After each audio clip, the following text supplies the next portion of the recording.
अगर गरीब कोई हक की आवाज उठाते तो उसको जान से मार दिया जाता है। जो साहिब हैसियत लोग हैं उनकी छानबीन की जाए, उनको सरकारी नौकरी ना दी जाए, चौलिस्तान बांट दिया जाए, इंडिया से मुआहदा करके दरिया सारे खुलवाए जाए।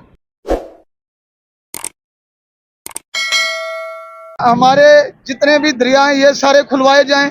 उसके बाद जितना चौलिस्तान है हमारे जिला भावलपुर तहसील अहमदपुर से जितना चौलिस्तान है ये सारा गरीबों अमीरों में बांट दिया जाए। शहर की ट्रैफिक भी कम हो जाएगी, महंगाई भी खत्म हो जाएगी, हर आदमी अपनी काश्त करेगा, अपनी खाएगा। जो बड़े बड़े वडेरे रईस हैं, जो भी हम फसल काश्त करते हैं उसका हमें 10वां हिस्सा देते हैं, 9 हिस्से वो ले जाते हैं। जो मालदार आदमी है वो अमीर होते जा रहे हैं, जो गरीब है वो दिन ब दिन गरीब होते जा रहे हैं। जब भी किसी शोबे पे नौकरी के पूछने जाओ तो वो ये कहते हैं जी बैन लगाओ, बैन सिर्फ गरीबों के लिए होता है। मेरे वाले साहब एक सरकारी मुलाजिम थे, जब वो रिटायर हुए तो मुझे वो नौकरी नहीं मिली कि बैन लगाओ, किसी और से 50,000 खा के उसको लगा दिया। तो हमारे मुल्क में जो है ना हक गरीब को कभी मिला ही नहीं। अगर गरीब कोई हक की आवाज उठाते तो उसको जान से मार दिया जाता है।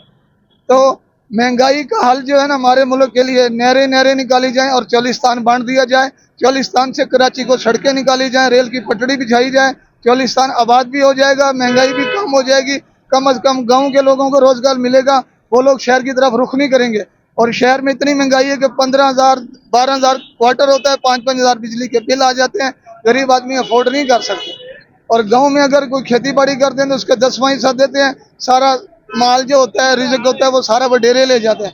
वहाँ से लोग तंग आके शहर का रुख करते हैं, शहर के किराए से भी तंग आ जाते हैं, गरीब की कोई भी सपोर्ट नहीं करता। इसीलिए महंगाई तब खत्म होगी अगर जिम्मेदारों से जान छुड़ाई जाए, हर गरीब को ज़मीनें दी जाएं और नहरी पानी निकाले जाएं, इंडिया से मुआहदा करके दरिया सारे खुलवाए जाएं। जब नहरी पानी फ्री मिलेगा, दरिया भी खुल जाएंगे तो गरीब की सपोर्ट होगी, तो फिर गरीब की दुआओं से और गरीब की ताकत से कुव्वत से ये मुल्क तरक्की कर सकता है। और दूसरी मेरी ख्वाहिश ये है कि अगर पाकिस्तान से सऊदी अरब तक बसों का रूट बनाया जाए, लोग बसों के जरिए कम उम्रों में कम पैसों में हज उम्रा करके आ सकते हैं। जो साहिब हैसियत लोग हैं उनकी छानबीन की जाए, उनको सरकारी नौकरी ना दी जाए। जो लोग साहिब हैसियत है वो अपना बिजनेस करते हैं और बिजनेस कर सकते हैं।